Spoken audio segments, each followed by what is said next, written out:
Пленарное заседание Госсобрания Илтумен, где глава республики Айсан Николаев выступит с докладом об итогах деятельности исполнительных органов власти за 2019 год.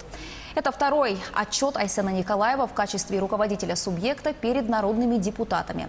Предполагается, что в отчете глава республики представит информацию о ключевых решениях, принятых органами исполнительной власти, ознакомит парламентариев о реализации основных направлений стратегического развития республики в прошлом году, обозначит задачи, стоящие перед руководством республики.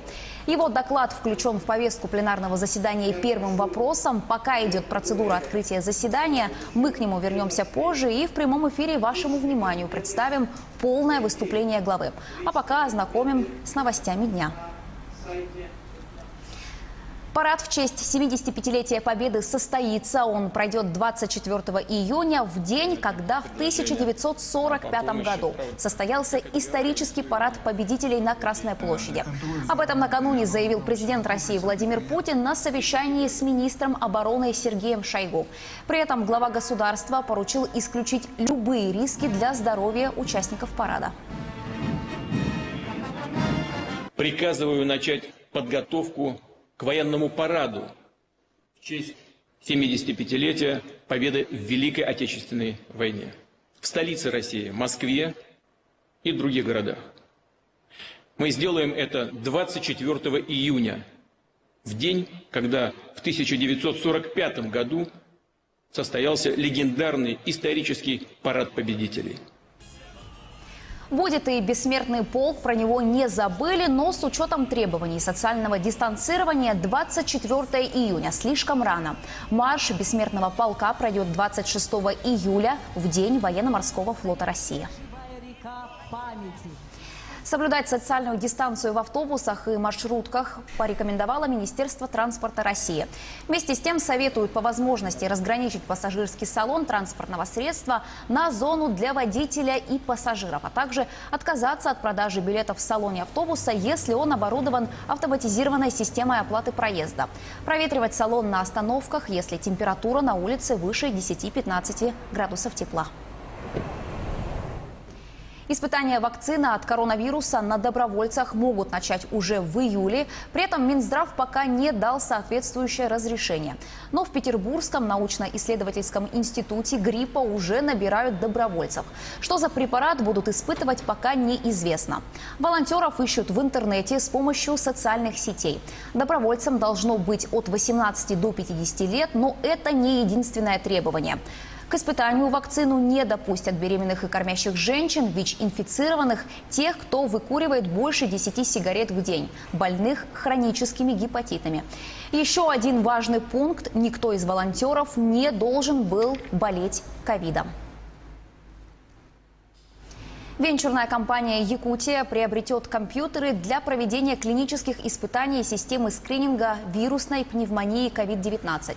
Компьютерное оборудование передадут Якутской городской больнице номер 3, Якутской республиканской клинической больнице и Алданской центральной районной больнице. Как отметили в компании, оборудование доставят в Якутск в течение 2 недель. Регулирование отношений, связанных с северным домашним оленеводством, основные направления господдержки, медицинское обслуживание лиц, занятых в оленеводстве, защита оленей от хищников – все это прописано в новой редакции закона о северном домашнем оленеводстве в Якутии. Правительство региона поддержало этот документ. Законопроект будет внесен в Илтумен для дальнейшего рассмотрения и принятия. Напомню, что действующая редакция этого закона была принята еще в 1997 году. Новый законопроект призван усовершенствовать механизмы сохранения и развития традиционного образа жизни коренных малочисленных народов Севера. Затор на реке Яне возник в Устьянском районе Якутии. Нижняя кромка ледохода находится ниже села Устьянск. Уровень воды составляет 977 сантиметров. При критической отметке 1023 сантиметра. Вода уже начинает выходить на низкие прибрежные территории села. Верхняя кромка ледохода ниже гидропоста Юбилейный. Уровень воды 1134 сантиметра при критических 1350. На реке Лени в Ленском и Алекминском районах продолжается подъем уровней с интенсивностью до 30 сантиметров за сутки. На участке Витим-Пилидуй сформировались максимальные уровни второй волны весеннего половодья с общим подъемом 3,4 метра.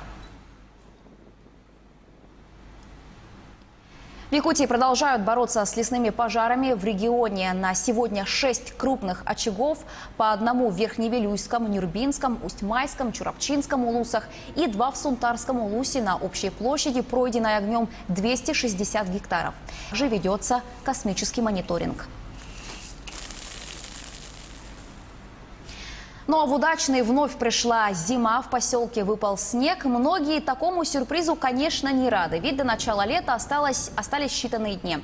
Погода пока не спешит радовать местных жителей. Сегодня днем столбики термометров в Удачном поднимутся максимум до 1 градуса. Синоптики обещают, что снег будет идти и завтра, но к концу недели все наладится.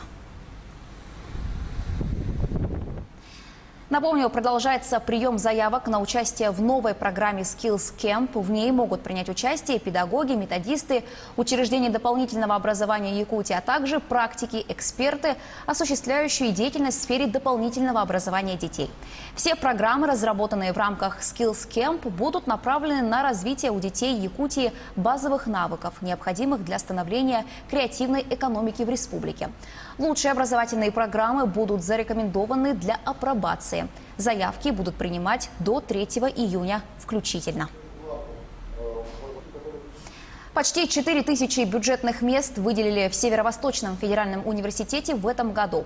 Это на 12% больше по сравнению с прошлым годом. Для бакалавриата и специалитета выделили больше всего мест – 2772.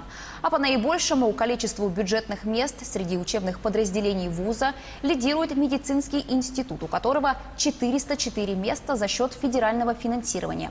У Института математики и информатики 220 бюджетных мест. Институту естественных наук выделено 328 мест.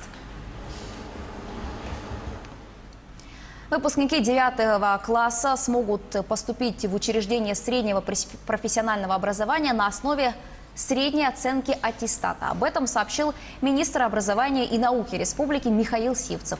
Напомню, что в этом году девятиклассники не сдают обязательный государственный экзамен из-за пандемии коронавируса.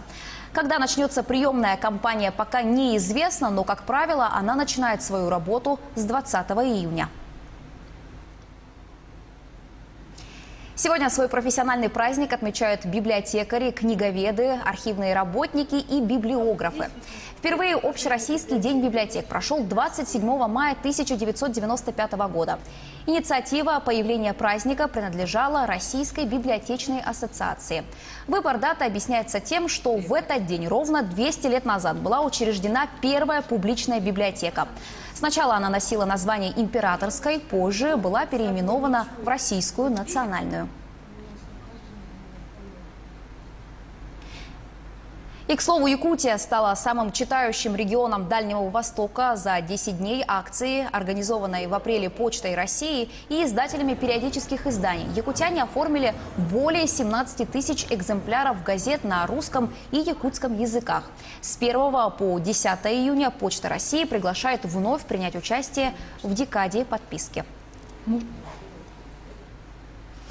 Программа «Дальневосточный гектар» будет действовать до 1 января 2035 года. Заявление можно подать в уполномоченный орган лично, по почте, либо в форме электронного документа с использованием федеральной информационной системы для предоставления гражданам земельных участков на веб-сайте на Дальний Восток.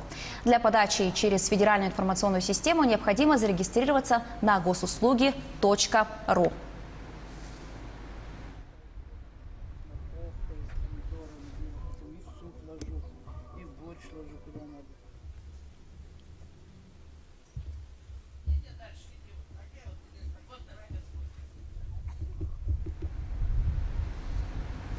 Жители республики собрали 1,5 миллиона рублей на памятник якутскому снайперу Ивану Кульбертинову. Скульптура будет выполнена в бронзе. В стоимость также включена сумма благоустройства. Памятник будет установлен в Парке Победы Якутска ближе к южной стороне.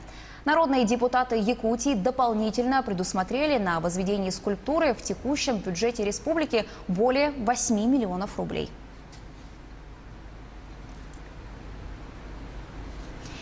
Первый сезон летнего отдыха детей в Якутии начнется с 15 июня. Об этом сообщает Министерство образования и науки региона. Только компьютер. Второй сезон планируют организовать в смешанной форме, а третий сезон в традиционной, то есть очной форме при снятии ограничительного режима. Фестиваль тюльпанов проходит в Санкт-Петербурге. В этом году из-за коронавируса событие перешло в онлайн-формат. На кадрах, снятых во вторник в Центральном парке культуры и отдыха на Елагином острове, цветут 200 тысяч тюльпанов. 130 сортов цветов занимают площадь 4000 квадратных метров. На официальных ресурсах парка можно полюбоваться фотографиями цветущих виновников торжества, а в Инстаграм-аккаунте проводятся онлайн-трансляции. На виртуальных площадках также проводятся онлайн-мастер-классы для детей и взрослых по цветоводству.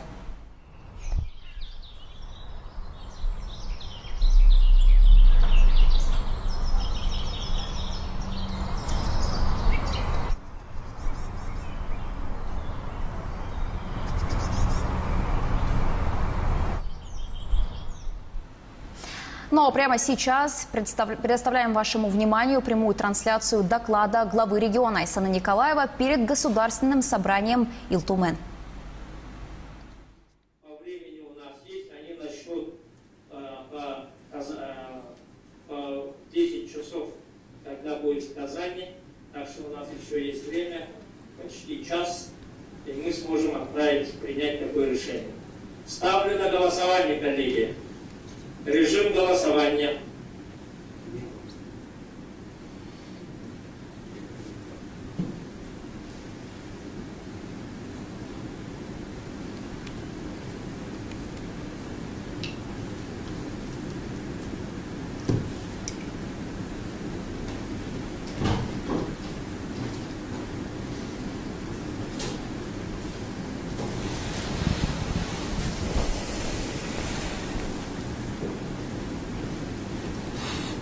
Решение принято. Благодарю за вашу позицию. Коллеги, у вас на руках проект повестки пленарного заседания, состоящий из 8 вопросов.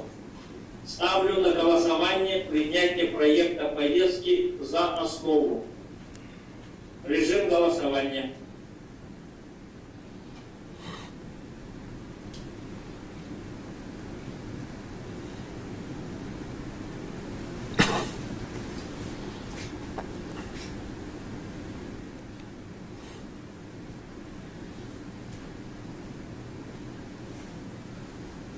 Я прошу техническую службу быть предельно внимательным, особенно при решении голосования. Решение принято за основу. Коллеги, я прошу участвовать в голосовании. Есть предложение по проекту повестки.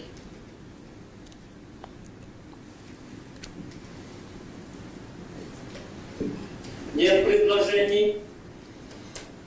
Предложений нет. Ставлю на голосование принятие повестки в целом. Режим голосования.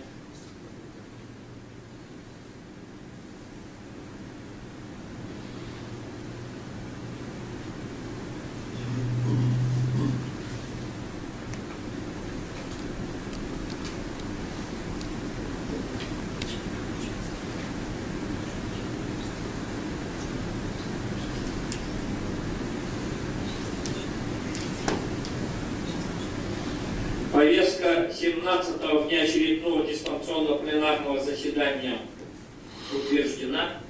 Перед началом работы я прошу обратить народных депутатов и приглашенных на статью 23 регламента Государственного собрания Илтумен, который определяет продолжительность докладов, содокладов, выступлений.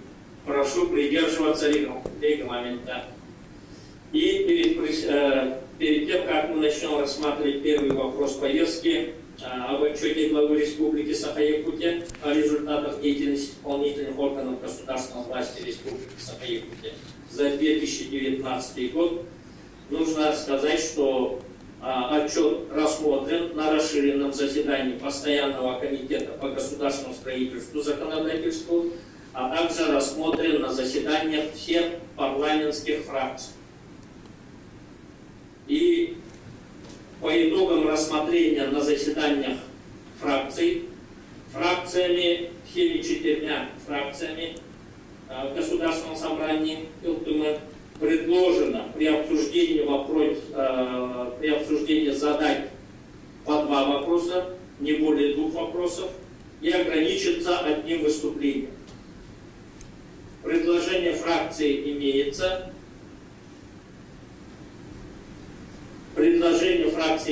Коллеги, я прошу использовать для участия в пленарном заседании модуль голосования в личном кабинете.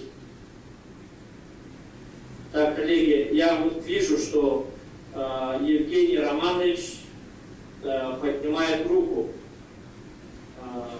Возможно, у Евгения Романовича, народного депутата Кожухова Евгения Романовича, технические сложности. Я прошу техническую службу связаться с Евгением Романовичем.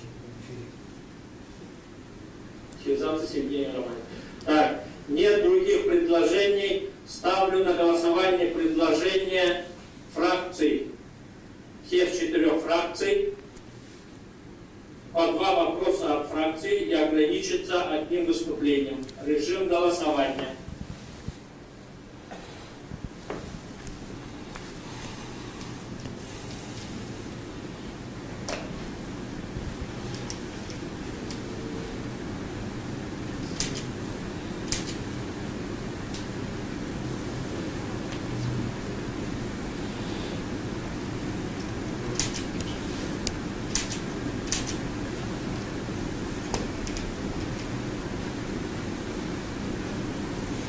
Так,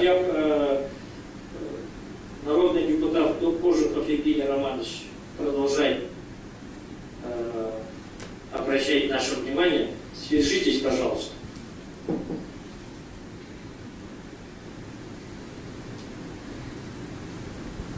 По ведению прошу включить микрофон народному депутату Эверстову Михаилу Ильичу.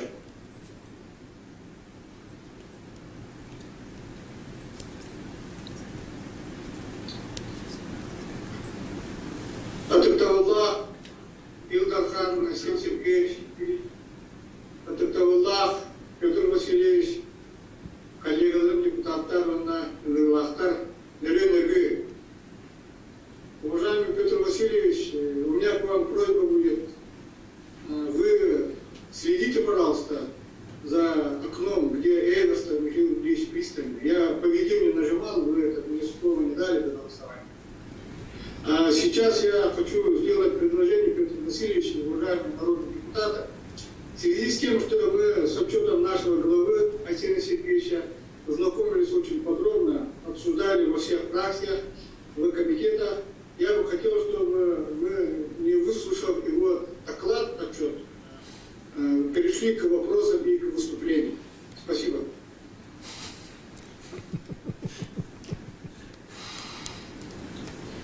Уважаемые коллеги, так, это предмет предложения народного депутата Эверстова Михаила Ильича, касается не количества вопросов и выступлений, поэтому я прошу техническую службу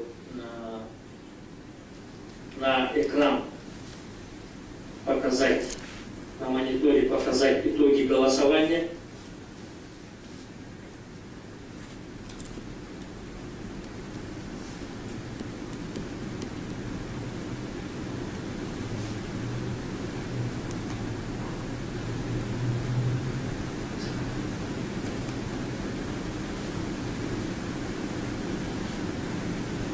Сложность?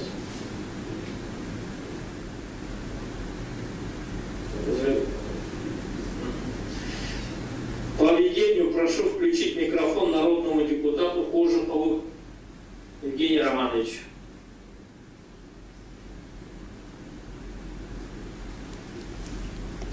Евгений Романович, я в начале пленарного заседания говорил о том, что в приложении Zoom появились новые функции, изменения. Нужно нажать кнопочку. Еще давайте выскажу, да? Значит, все у нас голосовали, все нормально, а когда вот подошел к тому, что по поведению окошко не вернулось. И ни у меня, ни у соседа.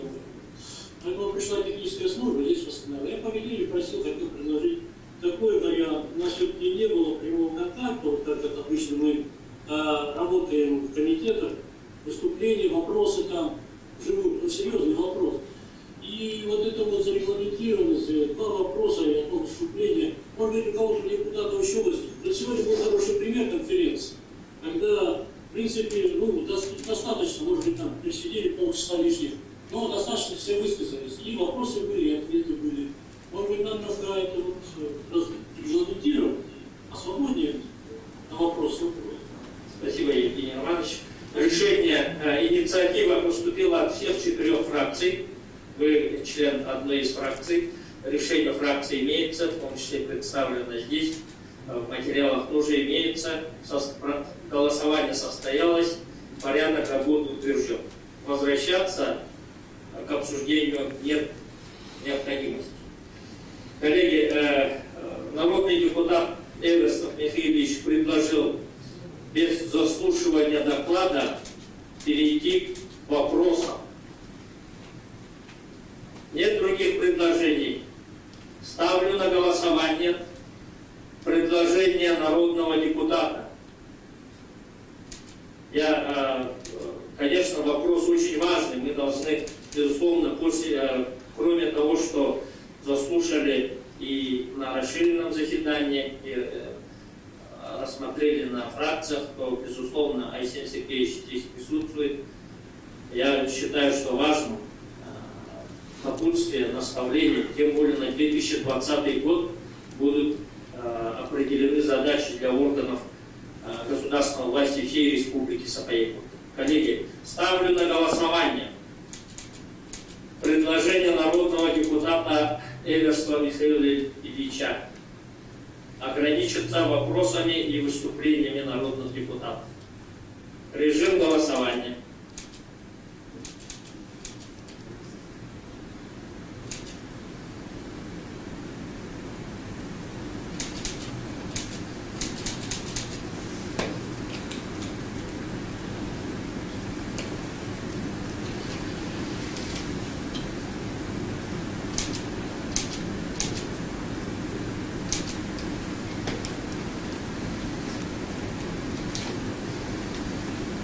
Не принято решение.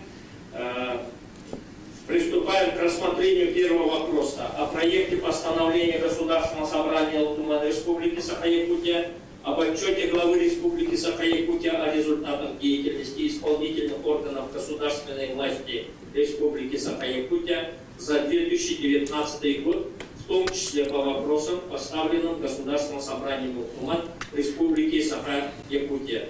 Слово имеет для доклада Айсен Сергеевич Николаев, глава Республики Саха-Якутия.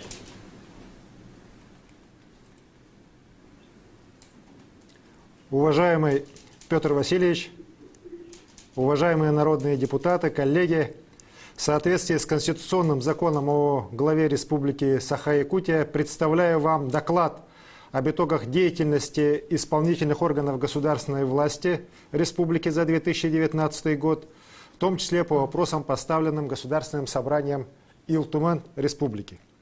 Благодарю вас за решение работать в дистанционном режиме. Несмотря на угрозу коронавируса, конечно же, жизнь не стоит на месте, требует принятия своевременных решений, включая, безусловно, и решения главного законодательного органа республики. Именно сейчас очень важно, чтобы все органы государственной власти быстро перестроились и в неординарной экстренной ситуации работали в полную силу, что мы сейчас и показываем. Отчет об итогах деятельности правительства и исполнительных органов вам представлен, уважаемые коллеги, так же, как и информация по вопросам, поставленным депутатами Госсобрания. В своем выступлении я хотел бы остановиться на решении наиболее важных этапных задач, по которым мы вместе все работали в 2019 году. Прежде всего, хочу отметить, что если 2018 год во многом был посвящен выработке новых стратегий, сценариев развития экономики и социальной сферы, то 2019 год стал первым годом реализации планов на пятилетие, определенных 5 стратегическими указами главы республики. Особенностью и огромной ответственностью прошлого года было то, что он стал первым в реализации национальных проектов Российской Федерации на территории Якутии. Оценивая работу органов власти в 2019 году, подчеркну всех ее ветвей, надо сказать одно. Нам удалось последовательно и системно начать решение фундаментальных задач развития республики, встраивая их в дальневосточную и общефедеральную повестку. По ключевым показателям социальной жизни и экономического роста Якутия, безусловно, лидировала в 2019 году на Дальнем Востоке. По естественному приросту, по рождаемости, по сокращению миграционного оттока населения мы вошли в 7 лучших регионов страны. Ожидаемая продолжительность жизни за прошлый год, 73 года, самая высокая в нашем макрорегионе. За прошлый год реальные денежные доходы граждан возросли почти на 2%, а уровень бедности снизился на 1%. За этими, на первый взгляд, не впечатляющими цифрами улучшение благосостояния почти 6,5 тысяч жителей республики. Напомню, у нас в прошлом году мы смогли снизить число бедных в нашей республике почти с 19% до 17,8%. И принятые законодательные решения о мерах помощи семьям с детьми, о налоговых льготах, работа по поддержке предпринимательской занятости якутян, безусловно, дали свои результаты. Серьезный рост, связанный прежде всего с реализацией крупных инвестиционных проектов и национальных проектов, показала экономика по ряду параметров, серьезно опережая среднероссийские темпы. Валовый региональный продукт составил 1 триллион 177 миллиардов рублей с ростом в 3,5% к 2018 году. Мы твердо вошли в первую десятку регионов с наибольшим объемом валового регионального продукта на душу населения. Промышленное производство за год выросло на 12%, объем строительных работ более чем на 11%. В 2019 году республика стала лидером роста национального рейтинга Российской Федерации по инвестиционному климату субъектов России, заняв 22 место. Напомню, в 2018 году мы были 52-ми. Мы лидируем в Дальневосточном федеральном округе по экспорту IT-услуг. За год их объем увеличился более чем в 1,5 раза. Безусловно, это все результаты не одного только года. Это показатель активного участия республики в реализации дальневосточной экономической политики государства и общенациональных целей в социальной сфере. Вместе с тем, 2019 год, как я уже отметил, дал старт решению задач, поставленных нами по стратегическим направлениям развития республики на период до 2024 года. В их числе укрепление территориальной связанности путем расширения магистральной инфраструктуры, повышение конкурентоспособности базовых отраслей экономики и несырьевого сектора. Это развитие предпринимательской инициативы, производительности труда как основу роста реальных доходов якутян и кардинальное улучшение качества социальных услуг. Отдельными стратегическими указами определены приоритетные цели и задачи до 2024 года в области экологического благополучия, образования, сельского хозяйства и цифрового развития. Работа правительства в прошедшем году была настроена на поэтапное осуществление принятых планов, в том числе в рамках обновленных государственных целевых программ, 46 региональных проектов в составе 10 национальных проектов. Большая работа проведена с руководством страны, с федеральными органами власти по организационной и финансовой поддержке наших объектов транспортной и энергетической инфраструктуры, здравоохранения, образования, жилищного и дорожного строительства. На членов правительства была возложена персональная ответственность за ключевые проекты, и вся команда буквально билась за каждый шаг. Тщательная, я бы даже сказал, скрупулезная подготовка и обоснование проектов дали результат по многим из них, создав реальный задел для инфраструктурного развития республики на ближайшие годы. В 2019 году у нас состоялись очень значимые события в развитии всех видов транспорта. Открылось регулярное железнодорожное движение по Амуро-Якутской магистрали. Республика ждала этого события более 30 лет. Закладка Жатайской судоверфи тоже стала знаковым событием. Возобновилось судостроение в бассейне реки Лена. Событием общенационального и даже мирового значения стал запуск магистрального газопровода «Сила Сибири». Начата реконструкция 4 из 16 аэропортов республики, включенных в план модернизации магистральной инфраструктуры России до 2024 года. Вводом в эксплуатацию крупнейшего на сегодняшний день Якутии Мархинского моста в Нюрбинском улусе началось создание серии мостовых переходов через Вилюй и Алдан на федеральных дорогах.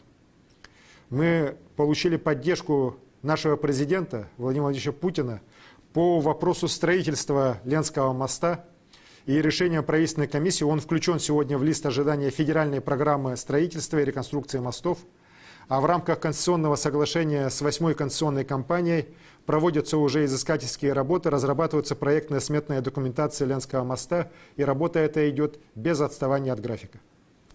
Благодаря национальному проекту «Безопасные и качественные автомобильные дороги» небывалые в истории масштабы достигнуты в дорожном строительстве. В прошлом году в республике в целом построено, реконструировано и отремонтировано почти 500 километров дорог. Историческим событием я называю присоединение в 2019 году энергосистемы Якутии к единой национальной электрической сети России. Мы долго шли к этому. Многие десятилетия энергетическая инфраструктура республики была изолирована, и соединение с энергосистемами Востока страны кратно повысило надежность энергоснабжения огромной части территории республики, где проживает 80% ее населения. Особое внимание мы уделили вопросам энергообеспечения арктических и труднодоступных территорий. Введены дизельные электростанции в Аллаихе, Валеньке, Верхневлюйском, Алекинском районах. В этом году в рамках федерального плана модернизации дизельной генерации совместно с Русгидро мы будем определять пилотные площадки под новые электростанции в других труднодоступных районах. В 2019 году продолжилось расширение инфокоммуникационной сети. Построено более 1600 километров волоконно-оптических линий связи по территориям 15 районов к более чем 50 населенным пунктам. Таким образом, если посмотреть на карту республики, то практически во всех зонах нам удалось заложить те или иные крупные проекты транспорта, энергетики и инфокоммуникаций, как опорные точки для дальнейшего укрепления связанности территории Якутии, считая это важнейшим итогом деятельности исполнительных органов власти в 2019 году. Рекордные показатели в прошлом году были достигнуты и в добывающей промышленности. Это и добыча газа, нефти, угля, золота и серебра, где установлены абсолютные лучшие показатели за все время существования этих отраслей на территории Якутии. С выходом на проектную мощность Верхнемунского месторождения в прошлом году на 3,5% возросла и добыча алмазов. Добыча полезных ископаемых остается основным источником дохода в бюджет республики. Также я хотел бы отметить растущий вклад добывающих компаний, промышленных предприятий в социальное развитие республики и в решение проблем районов, на территории которых они работают. На сегодня действует 31 правительственное соглашение о сотрудничестве с крупными компаниями, все они подкреплены финансовыми ресурсами. Промышленные компании создают все больше рабочих мест и заявляют о заинтересованности местных работников, участвуют в подготовке рабочих кадров. Это уже существенным образом влияет на рынок труда республики, на рост доходов якутян. За прошлый год только в компаниях резидентов ТОР Южная Якутия и Якутия создано свыше 2000 новых рабочих мест. По проекту «Местные кадры в промышленность» за год трудоустроено более 8000 жителей республики. В рамках действий по обеспечению экологического благополучия наращивается охват территорий промышленного освоения экологическим мониторингом. За год он возрос с 52 до 75%. Надо отметить, что стратегии крупных предприятий предусматривают мероприятия по экологической безопасности как планового, так и оперативного характера.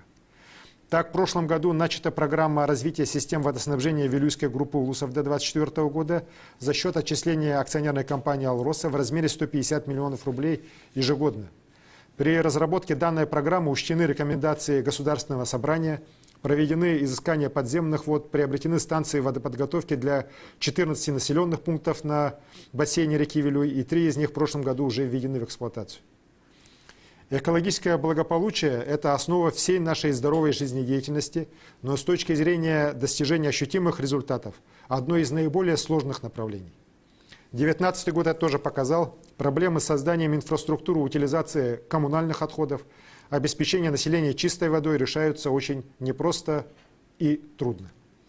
Тем не менее, мы идем по намеченным планам, изыскивая возможности по федеральным и ведомственным программам, по национальным проектам.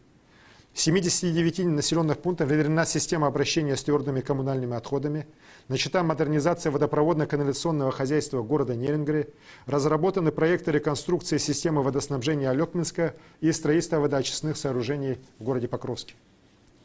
Очевидно, что экологические проблемы городов и сел должны решаться в комплексе, И такие возможности дают национальные проекты, в частности, программы «Жилье» и «Комфортная городская среда», проекты цифровизации. В 2019 году мы начали реальную работу по синхронизации мероприятий по сносу аварийного жилья, благоустройства общественных пространств с инвестиционными программами предприятий коммунального хозяйства и модернизации объектов тепло- и водоснабжения. Задача максимально эффективно использовать колоссальные финансовые ресурсы, предусмотренные по национальным проектам и программам, чтобы кардинально улучшить качество среды проживания во всех населенных пунктах республики и в городах, и в селах. Для улучшения качества социальных услуг, а значит и качества жизни якутян, в 2019 году была продолжена работа по привлечению инвестиций в проекты государственно-частного партнерства. Здесь мы являемся безусловными лидерами Дальнего Востока страны. По соглашениям государственно-частного партнерства в республике сегодня строится 47 объектов социальной и инженерной инфраструктуры. По итогам прошлого года введены детские сады на 3000 мест, школы почти на 1500 мест. В Якутске построена детская школа искусств, первая на Дальнем Востоке смарт-библиотека. Нет сомнения, что эти объекты не только помогают решать проблемы переполненности школ, нехватки детских садов и учреждений доп. Образования, но и приближает нас к современным стандартам условий обучения и воспитания детей. По принципу синхронизации региональной и федеральной стратегии в 2019 году велась работа и по развитию арктической зоны нашей республики. Главная задача – довести социальные показатели до среднероссийского уровня. А если сказать простым языком, вдохнуть новую жизнь в Арктику, вернуть ее привлекательность для людей, создать твердую экономическую основу благополучия наших арктических районов. Основой для решения этих глобальных задач является подписанный в прошлом году указ президента России Владимира Владимировича Путина о дополнительном включении в арктическую зону России 8 районов Якутии. Напомню, он был принят 13 мая 2019 года. Благодаря этому решению главы государства господдержка и преференции для арктической зоны страны сегодня распространяется на все арктические районы республики. Общая площадь арктической зоны республики достигла свыше 1 600 000 квадратных километров. Это уже больше половины территории республики и больше половины сухопутной части российской Арктики. В прошлом году мы с вами приняли достаточно серьезные решения, я бы сказал, оперативного тактического действия. Освободили наших жителей арктической зоны от ряда республиканских и местных налогов. Впервые за десятилетия в арктических районах возобновилось жилищное строительство, модернизация объектов коммунального хозяйства. Введены 2 современные школы и 2 детских сада. Жителей Арктики по-настоящему воодушевило открытие этнокультурного центра Илькит-Валенке и Арктического дворца культуры народов Севера Долган в Вирюмхая. В прошлом году введен первый современный торгово-логистический центр в Саскалахе. Все это далеко не рядовые события. Они укрепляют уверенность жителей нашей Арктики, как минимум во внимании к их жизни и к их будущему со стороны руководства республики. И я очень рад, что по итогам 2019 года в Арктике появилась первая положительная динамика по ключевым демографическим показателям. По сравнению с 2018 годом увеличился естественный прирост за счет увеличения рождаемости и снижения смертности.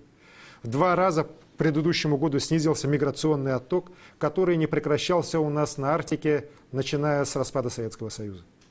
За год возросла численность населения Анабарского, Булунского, Момского, Оленёкского и Эвено-Бутантайского улусов. Это пока небольшие достижения, но они все равно вселяют надежду, что якутская Арктика будет жить и развиваться как крупнейшая и потенциально самая мощная часть Арктики российской. Позитивным фактором является и улучшение показателей традиционных отраслей Севера. В прошлом году отмечен рост поголовья оленев, увеличиваются объемы вылова рыбы. Положительная динамика есть и в целом в сельском хозяйстве республики. По уточненным итогам 2019 года впервые, опять же за многие десятилетия, у нас увеличилось поголовье всех видов сельскохозяйственных животных, и крупного рогатого скота, и лошадей, и оленей, свиней и птицы.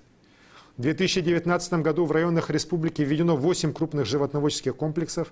На средства государственных грантов открываются объекты переработки молока, мяса, рыбы, дикоросов. С вводом второй очереди круглогодичного тепличного комплекса Саюри предприятием произведено овощей в 9 раз больше, чем в 2018 году. Начали действовать новые проекты, такие как экспорт продукции агропромышленного комплекса Якутии. Создан Центр пищевых технологий, заработал проект «Агростартап», направленный на поддержку предпринимательской инициативы в сельском хозяйстве. Итоги года показывают, что мы начали движение к решению приоритетной задачи сельского хозяйства Республики до 2024 года, формированию конкурентоспособного агропромышленного производства, обеспечивающего республику собственной продукцией высокого качества. В эти дни селяне вышли на весенние полевые работы, готовятся засеять на 10% больше пашен, чем в прошлом году. В других отраслях, несмотря на ситуацию с коронавирусом, на жесткие требования безопасной организации труда, работа тоже не останавливается. В штатном режиме действуют все жизнеобеспечивающие предприятия, без остановок идет строительство социальных объектов. По графику строятся онкологические и кардиологические центры в Якутске, строятся школы и детские сады, объекты культуры и спорта. В этом году по плану мы должны ввести не менее 500 тысяч квадратных метров жилья, в том числе в рамках национального проекта по расселению людей из аварийного жилого фонда. Начались дорожные работы, план на год строительства и реконструкция почти, как и в прошлом году, 500 километров региональных и городских дорог. Сейчас, конечно же, вся работа правительства, органов исполнительной власти, да и всех органов власти республики, муниципальных, республиканских, федеральных, сосредоточена, во-первых, на преодолении угрозы коронавирусной инфекции, спасении здоровья и жизни людей, а во-вторых, на обеспечении экономической и социальной стабильности. Ситуация с коронавирусом в республике, в первую очередь в городе Якутске, остается достаточно напряженной.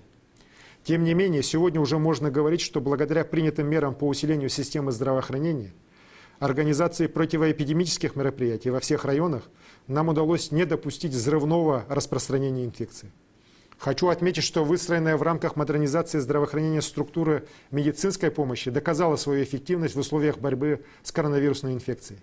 Нам удалось быстро развернуть трехуровневую систему инфекционных стационаров. В течение 2 месяцев коечный фонд для лечения больных коронавирусной инфекцией увеличен с 435 до 1500, и в эти дни принято решение еще его дальше увеличивать примерно на 500 коек. Стационары оснащены реанимационным оборудованием, медикаментами, средствами индивидуальной защиты. Работа по расстановке медицинских кадров в рамках модернизации здравоохранения позволила своевременно обеспечить инфекционные стационары квалифицированными медицинскими кадрами. Это более 1000 врачей среднего и младшего медперсонала, которые сегодня трудятся на передовой, борясь с коронавирусной инфекцией. При этом помощь больным с сердечно-сосудистыми заболеваниями, с онкологией, экстренная хирургическая акушерская помощь остались в прежних объемах. В короткие сроки организована работа лабораторий по выявлению коронавирусной инфекции. Сегодня это делает 11 лабораторий в республике. И количество тестов в сутки нам удалось довести со 100 тестов, которые мы начинали в марте месяце, почти до 4000 в эти дни.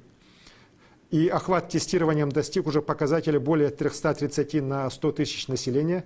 Это один из самых высоких показателей во всей стране, что позволяет нам сегодня выявлять большое количество заболевших на ранней стадии, когда болезнь еще бессимптомная, и не допускать в последующем поэтому множество тяжелых осложнений. Огромная помощь сегодня идет от правительства Российской Федерации, всего из федерального бюджета и резервного фонда республики на борьбу с коронавирусом, в том числе на доплаты медикам, уже направлено более 1 700 000 000 рублей. Работа оперативного штаба по противодействию коронавирусу продолжается, но теперь большой акцент мы обязательно должны делать на принятие мер по выходу из кризиса, стабилизацию экономики и поддержанию уровня жизни жителей Якутии. Нельзя думать, что эпидемия закончится, и мы сразу заживем как раньше. Коронавирус уже нанес колоссальный ущерб экономике мира, России и нашей региональной экономике. Снижение доходов бюджета республики, системообразующих предприятий, конечно же, будет очень значительным.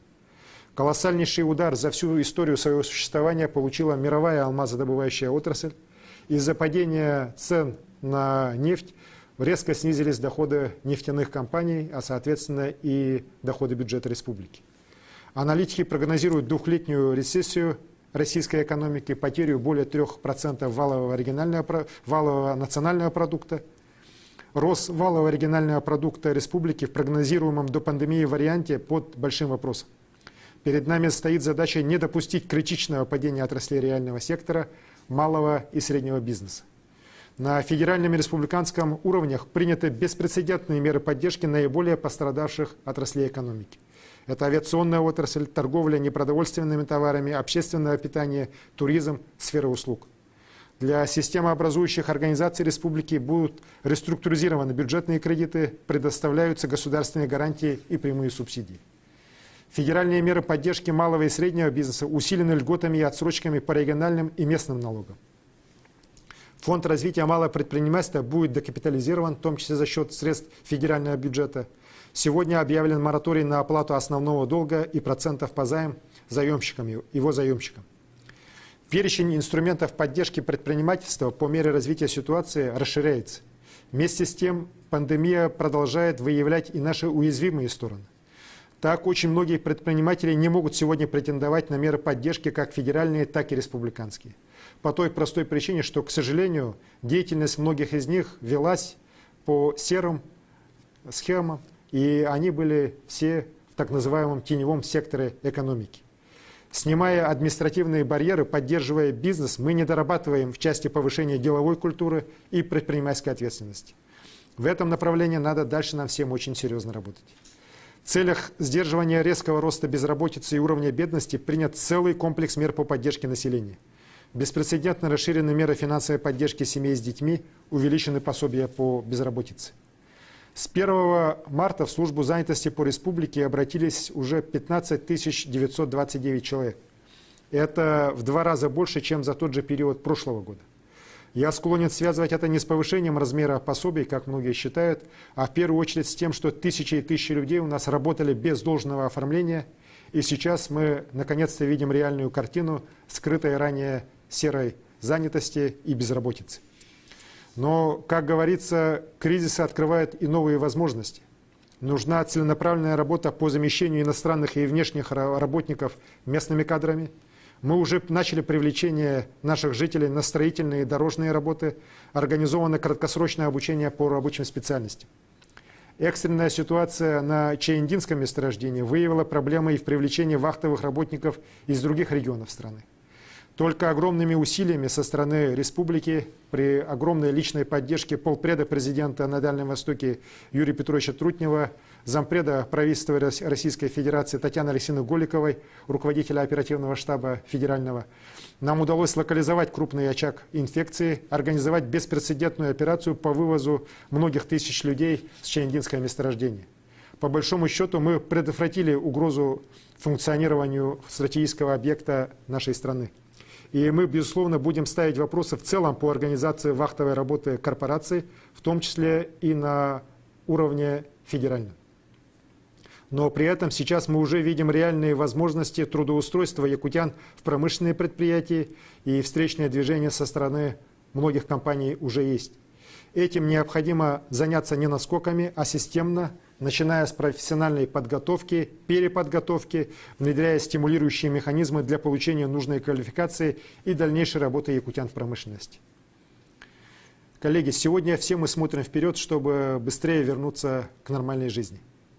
Для меня, для всего правительства эти месяцы были непростыми, когда требовалось и требуется ежечасное принятие решений, которые напрямую влияют на жизнь людей.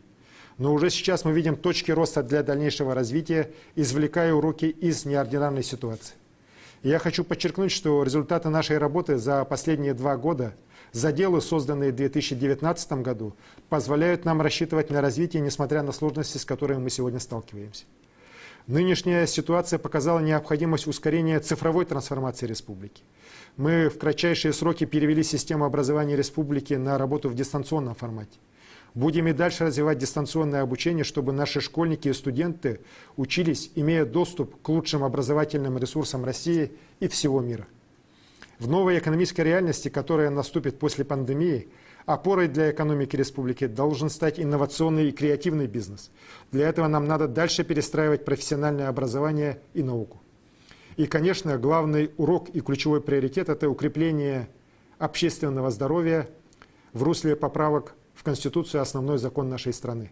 Ответственное отношение людей к своему здоровью должно опираться на эффективную систему медицины. Очевидно, что в свете этих новых задач, новых серьезнейших вызовов в экономике и социальной сфере необходима корректировка основных параметров стратегии социально-экономического развития республики на период до 2032 года. Эти коррективы считают целесообразным подготовить общими усилиями правительства и Государственного собрания и принять их, не откладывая, до конца весенней сессии парламента. Уважаемые народные депутаты, отмечу еще один исключительно важный для меня момент.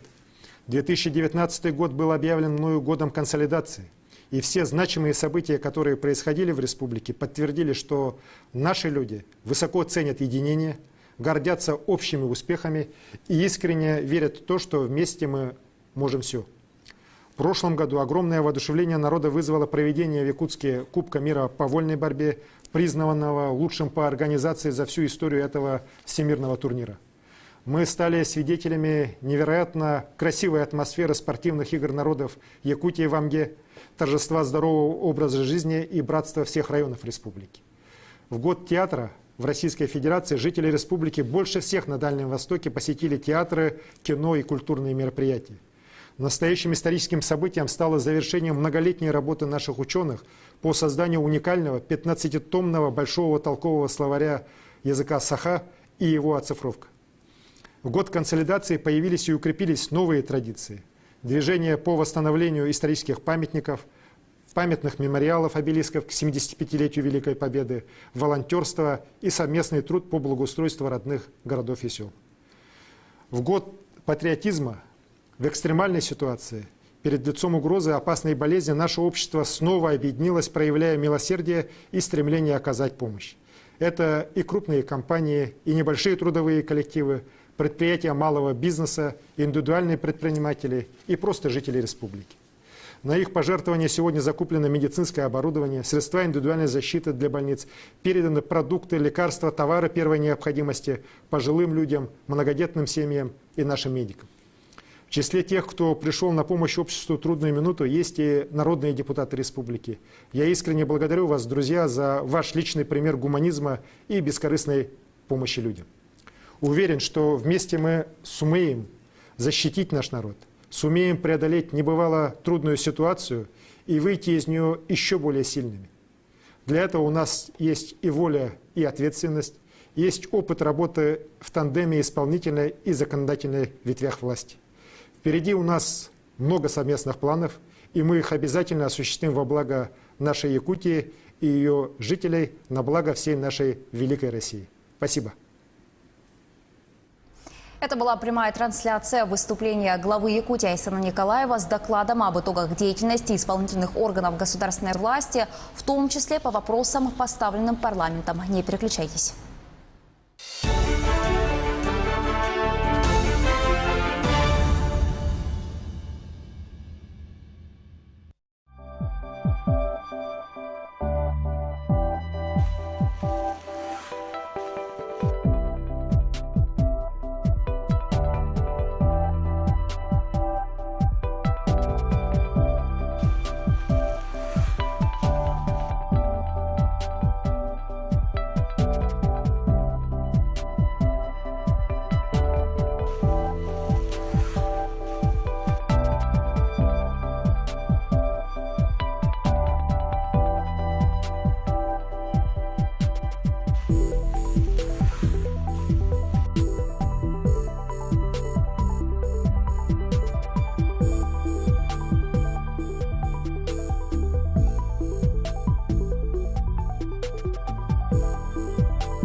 Предлагаем предпринимателям стать резидентами территории опережающего развития Республики Саха-Якутия, где установлен особый правовой режим осуществления предпринимательской деятельности. На территориях предоставляются земельные участки, инфраструктура, налоговые и административные преференции для ведения предпринимательской деятельности. В Якутии действуют две территории опережающего развития – Южная Якутия в Нерюнгринском районе и Якутия, расположенная в столице республики Жатае и Нижнем Бестяхе. Режим ТОР предоставляет резидентам льготы на страховые взносы в течение 10 лет, освобождение от налогов на землю, прибыль и имущество организации сроком на 5 лет. Кроме налоговых льгот, режим ТОР предоставляет административные преференции, которые включают снижение затрат на земельные участки, сокращение количества и сроков проверок и сопровождение управляющей компании по правовым и другим вопросам. Минимальными требованиями для резидентов ТОР является сумма инвестиций от 500 тысяч рублей. Резидент